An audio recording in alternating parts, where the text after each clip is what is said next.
Tai laba diena visiems susirinkusiems šiandieną Anykščių rajone pamiškėje. Ką veiksim, tai skraidysim, skanuosim ir filmuosim ir ieškosim šernų. Ir aš esu Augustas Alešiūnas, R21 įmonės savininkas. Susirinkome šiandien pristatyti sistemą, kurios tikslas yra nustatyti aerodistanciniais metodais šernų populiaciją. Tai yra suskaičiuoti šernus skraidant su dronu, naudojant terminės kameras ir programinę įrangą, kuri yra paremta dirbtinio intelekto sprendimais. Juos suskaičiuoti ir toliau, tęsiant tą pačią funkciją, iš principo sudėlioti, reiškia, jų migracinius planus. Tai yra suprasti kaip, kur, dėl kokių įpročių šernai juda miškuose. Tai ką mes darysim, tai skrisim šiandien 100 hektarų, skrisim per vieną skrydį. Sąlygos, kaip matote, yra natūralios. Tai yra iš principo šernai nėra pasiruošę, nelaukia mūsų ir neaišku, ką mes pamatysim ar ne, bet kadangi visą iš principo pasistengsim, reiškia tą demonstraciją finalinės jau sistemos įrašysim, tai koks bus rezultatas Dievas žino, bet tikiuosi, kad tiek šernų, tiek ir kitų gyvūnų mes surasim. Ir dar svarbiau yra tai, kad galėsim ir parodyti, kaip sistema atpažįsta šernus nuo nešernų, nes pagrindiniai iššūkiai tai buvo ne pats skraidymo procesas arba skanavimas ir duomenų surinkimas, bet jų interpretavimas, dėl to, kad atsiranda begalė iššūkių, atsiranda labai daug neapibrėžtumų, tokių kaip kiti gyvūnai tampa panašus į šernus, būdami miške vienokioj ir kitokioj savo pozoj, stirnų bandos kartais tampa panašus į šernų bandas, tam tikri termo nuokrypiai, pavyzdžiui, čia buvo keli atvejai, kai mes sistema dar kai ją mokėm, nes šiai dienai mes dirbam prie šito projekto 2 metų, virš 50 000 valandų žmonių laiko, virš 50 skrydžių įvairiose vietose, tai pačioj pradžioj kartais net ir akmenys, kurie yra iššilę, atpažindavo, nes jie atrodo labai panašiai terminiai nuotraukai, tai to galėsite įsitikinti ir patys kaip šernai. Kalbant apie pačią projekto pradžią, tai iššūkis buvo tas, kad kadangi mes turime Lietuvoje daug problemų, kalbant apie afrikinį kiaulių marą, tai tie šernai yra iš principo neaiškiose vietose, o norint pradėti apmokyti dirbtinio intelekto sistemą, mums reikia gauti faktinius duomenis, mums reikia tikrai surasti šernus ir būti garantuotėm, kad jie yra ten, kur mes skraidom. Tai pačią pradžią mes organizavome Latvijai, aptvertose teritorijose, tai galima sakyti, tai yra uždaro pobūdžio laboratorinės sąlygos, tai gamtos prasme. Ir tenais, kainuodami šernus, mes pradėjome mokinti sistemą iš uždarų plotų, dėl to, kad Lietuvoje yra negalima auginti šernų, iš principo, jie tik tai miškuose gali būti. Tai iš uždarų plotų mes grįžome į Lietuvą, turbūt esam skraidę visose apskrityse Lietuvos. Ir tiesiog skanuodami juos mokinome ir duomenų analitikai, mokslininkai, dirbtinio intelekto specialistai. Iš vienos pusės mokino sistemą ir sistemoje atskirimą šerno nuo nešerno. Iš kitos pusės kolektyvas, kurie irgi vėliau bus šitame video įraše, analizavo inžinerinius klausimus. Tai yra, kokiam aukštį skristi, kokiu greičiu skristi, kokiu kampu reikia nustatyti kamerą, kad jinai efektyviausiai ir tiksliausiai gali atpažinti gyvūnus. Galvojam labai daug apie klimatinės sąlygas, dėl to, kad kadangi technologija yra iš dalies paremta termokameromis, tai turi būti labai dideli temperatūriniai pokyčiai, plus sąlyginai geras matomumas, kokį įmanoma užtikrinti miške. Tai reiškia, geriausias laikas, kurį mes pasirinkome, reiškia, duomenų surinkimui, tai buvo nuo spalio iki maždaug balandžio mėnesio. Kuo mažiau lapų, kuo didesnis temperatūros skirtumas tarp aplinkos, pavyzdžiui, žiemą ir gyvo organizmo, tuo lengviau yra atpažinti gyvūnus ir tada gyvūnus diferencijuoti ir išskaidyti, ar tai yra šernas, ar tai yra kitokio tipo gyvūnų. Tai labai daug laiko, manau, kad rezultatai, kuriuos šiandien pristatysim, pateisina lūkesčius ir šito projekto prasme, nes vidutiniškai sistemos tikslumas dabar atpažįsta šernas maždaug 95%, tai yra daugiau negu buvo, sakykime, išsikeltos ambicijos projekto pradžioj, bet turbūt dar yra labai svarbus dalykas, kad šitą sistemą galima eksploatuoti ir plėsti jos pritaikomumą ir panaudojimą, kalbant apie skirtingus regionus, apie skirtingą gyvūniją. Tai jeigu mes turime diskusiją, tarkim, apie Lietuvą, ir šiai dienai yra tikrai nemažai problemų, kalbant apie tuos pačius vilkus ir jų padaromą žalą, apie stumbrus ir jų padaromą žalą ūkininkam, tai iš principo permokinant dirbtinio intelekto sistemą atpažinti kitus gyvūnus, mes galime ją išplėsti iki faktiškai begalybės ribų. Iš kitos pusės, paprastas pavyzdys, apie kurį dabar jau buvom kalbėję, Afrika, Didžiulė problema yra su raganosiais, kadangi Afrikoje raganosiai yra parkai įvairūs, kuriuose tiesiog, ūkininkai arba verslininkai augina raganosius, bet jų brakonieriavimo problema yra labai didelė, dėl to, kad juodoje rinkoje raganosių ragas kainuoja maždaug $700,000 ir kiekvieną dieną tų parkų savininkai jie kelia sraigtasparnius ir fiziškai tiesiog žmonės skraido su sraigtasparniais ir suskaičiuoja, kur yra raganosiai ir bando aptikti brakonierius arba jų pėdsakus. Tai naudojant autonominę sistemą, kuri yra paremta kamerom, dirbtiniu intelektu, dronais ir taip toliau, juos tiesiog galima būtų autonomiškai leisti, kad jie skraidytų per visą nacionalinio parko plotą ir atpažintų ir suskaičiuotų tas pačias raganosių bandas ir galėtų atpažinti lygiai taip pat ir brakonierius, kurie yra. Ir automatiškai tos duomenys perduoti tiem, kurie gali išspręsti situaciją į vieną ir kitą pusę. Tai pritaikomumas yra didelis, regionai yra skirtingi, skirtingos jų yra problemos, bet vėlgi, kadangi tai yra pirmoji koncepcija, kurią mes šiandien ir pristatom, tai kalbėsim apie šernus ir turbūt perleisiu žodį savo kolegom, tai yra tiek Linui, tiek Domantui, kurie pristatys ir parodys, kaip yra formuojama misija, tada kelsime droną, jisai skris turbūt į tą mišką, žiūrėsim, kokie rezultatai ir ką pamatysim. Tai toks mano įžanginis žodis, ačiū visi. Tai sveiki, aš esu Domantas, AR-21 dronų pilotas ir šiandien parodysiu techniškai, kaip vyksta tie mūsų skrydžiai. Skraidysim su dronu, įprastas dronas, 4 propeleriai, kuris turi galimybę užsidėti kamerą ir šiandien dėsim termovizorių, kuris atrodo štai taip, bet iš tikrųjų ne tik termovizorius mes galim uždėti, yra begalės įvairių kamerų, sensorių, bet šiame projekte naudojam termovizorių, kurio tiesioginį vaizdą gaunam į pultą, o iš pulto vaizdą išsivedam dar į ekraną, kad mums būtų patogiau stebėti, ką mes matom realiu laiku. Kai skrydis yra baigiamas, medžiagą mes turime SD kortelėje, kuri yra kameroje, tą jau aukštos kokybės vaizdą keliam į mūsų sistemą ir dirbtinis intelektas tuomet jau atlieka savo darbą, analizuoja ir parodo, kur toje medžiagoje buvo šernai ir kokia tikimybė, kad ten buvo šernas.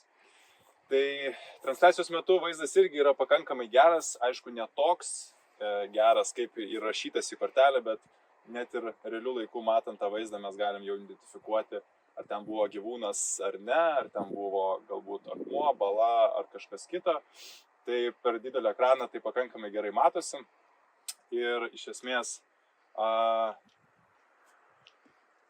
prieš pradedant skrydį visada reikia, aišku, ir pasiplanuoti, kur mes skrysim, nes viskas vyks autonomiškai. Aš drono nevaldysiu iš tikrųjų, aš droną tik tai paruošiu skrydžiui. Tai čia dabar matom vaizdą tą patį tiek mano ekrane, tiek kompiuteryje, bet iš esmės nustatom ribas, kuriuose vykdysim skrydį. Bandysim šiandien skristi kiek daugiau nei 100 hektarų. Tai tad mes nustatę tokį plotą, kurį norim apžiūrėti. Mums programa iš esmės autonomiškai, automatiškai viską sudėlioja, per daug daryti nieko nereikia. Matom tokį kaip tinklelį. Tai vadinasi, kad dronas skris ties kiekviena mėlyna linija ir linijos persidengiamumas yra 5%. O konkrečiau tai reiškia tai, kad drono matymo kampas skrendant vieną liniją ir tada skrendant kitą liniją persidengs vaizdas ant vaizdo 5%. Tai čia, kad tikrai nepraleistume nei vieno plyšio ir skrydžio aukštis bus šiandien 90 metrų.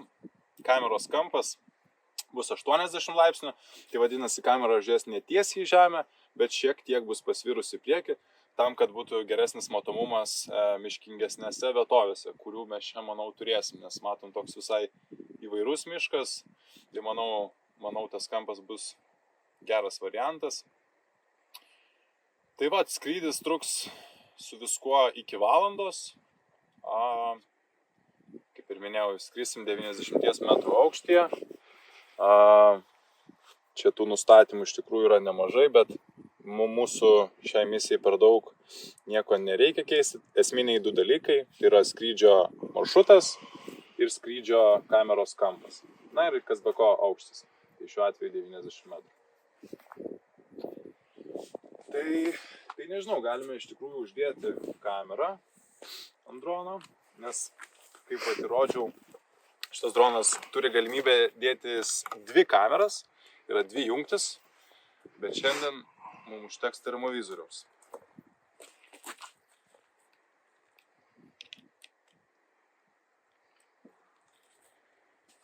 Tai vat, droną jungsim, termovizorius susikalibruos, susisukinės į visas pusės, kad suprastų, kur jis čia randasi.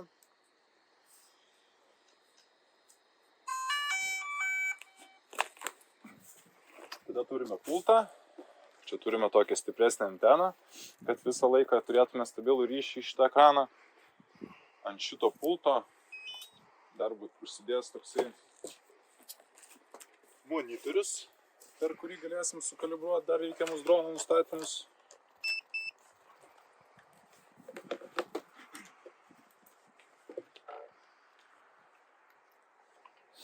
Įsijungiam termovizorių, vaizdą jau matom, šilumą rodo, grįžtam prie misijos. Tai misijos parametrai dar pasikartosiu 90 metrų, 40 metrų per valandą greitis, tai čia yra apie 11 metrų per sekundę.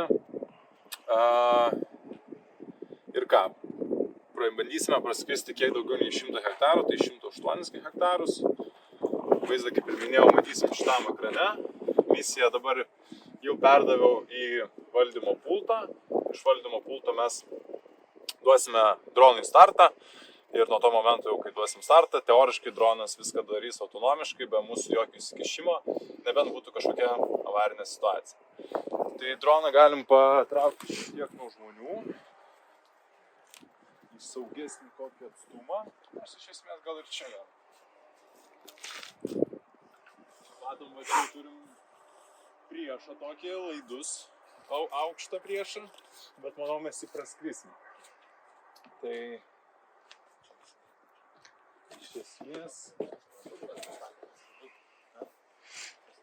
Iš esmės viskas gerai, spaudžiam start mygtuką. 3, 2, 1, starting mission.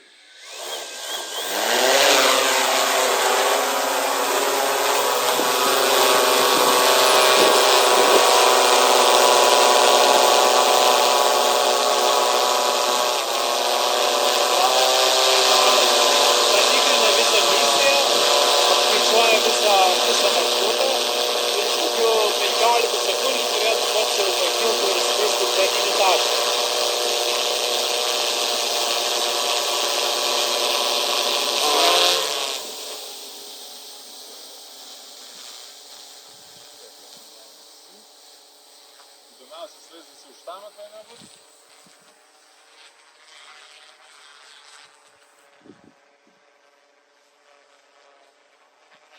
Dabar kyla į mūsų nustatytą aukštį, tai yra 90 metrų.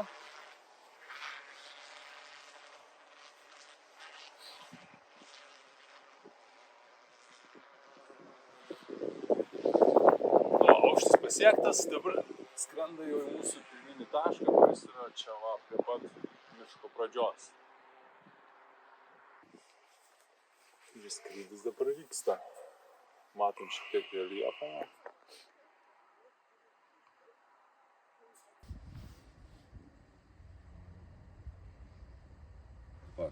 Va kažkas tai.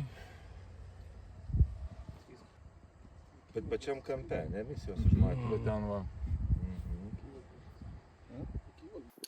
Sveiki, esu Linas Didžiulevičius, AR21 komandos narys ir šiuo metu su kolegomis esu čia Anykščių rajone, kur atlikinėjam skrydį, kaip ir mano kolegos jau prieš tai minėjo, tai Augustas padarė įžangą, Domantas pristatė visą skrydžių planavimą, pristatė droną, kokią kamerą ir kaip atlikinėjame skrydį, o aš daugiau jau papasakosiu, kas vyksta po skrydžio, tai iš esmės pats visas varikliukas, kaip mes sužinome ir aptinkame šernus. Tai iš tikrųjų, kaip ir buvo minėta, atlikome tikrai nemažai darbo, įdėjome daug darbo valandų, kad apmokintume savo specialiuosius algoritmus, kurie gali identifikuoti būtent šernus. Tai ir naudojomės pačioj pradžioj, kad atskirti, kur yra šernas, tai Latvijoje uždarais gardais, kur laikomi šernai, nes Lietuvoje negalima, tai radom partnerių iš Latvijos, kurie mielai sutiko mus įsileisti ir paskraidinti. Ir būtent tenai surinkom pradinę duomenų bazę, kad matytume ir suprastume, kaip iš tikrųjų atrodo pats šernas. Kuomet jau turėjome šernų pagrindinius vaizdus ir pradėjome visą savo darbą su algoritmo apmokinimais. O pats galutinis variantas, tai ir šiandien aš jums pademonstruosiu, tai yra mūsų sukurta sistema, kur būtent įkėlus, kaip ir matote, jau skrydis eina į pabaigą, tai grįžus dronui išsiimsime atminties kortelę, perkelsime duomenys būtent į svetainę ir specialių algoritmų pagalba jie bus apdoroti ir mums galiausiai parodys ant žemėlapio, ką mes iš tikrųjų matėme ir ar aptikome šernų. Tai trumpai kalbant, tada pristatysiu sistemą. Tai pats galutinis variantas yra sistemos atrodo štai taip. Galime pasididinti ekraną, matome žemėlapį, yra daugiau nei Lietuva, bet pagrindė viską atliekame Lietuvoje. Tai mūsų pagrindinis vaizdas. Pačioje sistemos lange mes galime matyti meniu punktą, kuriame yra žemėlapis, vartotojo paskyra ir informacija apie projektą. Tai iš esmės yra viskas aprašyta, kas ir kodėl buvo atliekama šio projekto metu, bei kokie techniniai įrangai ir kokie parametrai yra reikalingi surinkti būtent medžiagai.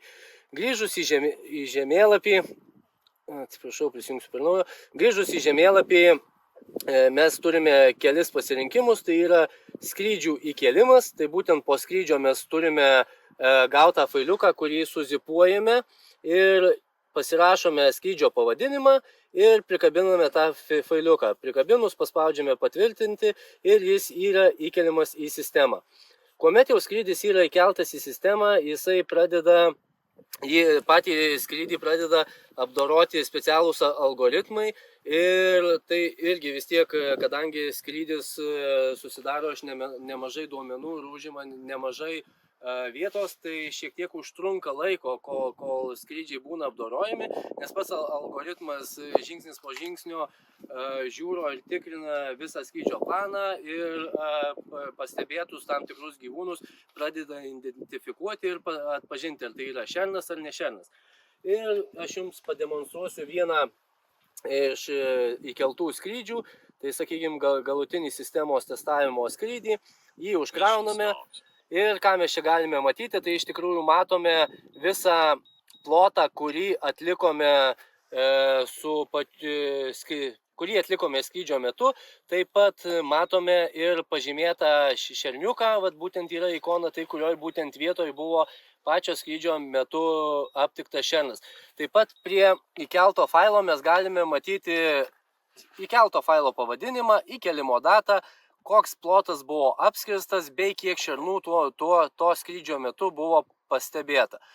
Galiausiai paspaudus būtent ant šerno ikonėlės užsikrauna pats vaizdas, kuriame buvo aptiktas šernas, tai algoritmas pats iškerpa vaizdą ir būtent priklijuoja prie tų GPS koordinačių. Ir čia mes galime matyti mūsų būtent aptiktą šerną, bei kokioje vietovėje jis buvo. Tai čia taip trumpai pristatant, čia daugiau jau gal ir kolegom buvo aktualu ir jums, bet aktualu buvo sužinoti, kaip atrodo pati sistema. Tai pats kaip ir visas tas toks įkėlimas atrodo nieko daug nereikalaujantis, bet iš esmės tai yra viduj programos, viduj sistemos pagrindas yra besisukantis varikliukas ir tie visi algoritmai, kurie sugeba apdoroti, iškarpyti vaizdus ir aptikti bei pažymėti, kad tai iš tikrųjų yra šernas. Ir visus kitus likusius gyvūnus jisai eliminuoja. O ateityje sistemą labai nesunkiai galima adaptuoti ir pritaikyti prie vis kitų gyvūnų. Ir sistemą galima, kaip ir buvo kolega minėjęs, pritaikyti ir Afrikoje, skaičiuojant raganosius, lygiai taip pačiai sistema gali būti pritaikoma ir medžiotojams, kuriems taip pat ačiū, kad šiandien leido pasinaudoti jų laukais ir pas juos būtent čia skraidom ir atlikinėjom skrydžius. Ir būtent pritaikius šią sistemą, apmokinus atpažinti šernus, stirnas, briedžius, elnius, jie galėtų irgi susiskaičiuoti, kiek savo būrelio plotuose turi gyvūnų. Tai tiek. Ačiū už dėmesį ir gero vakaro visiems.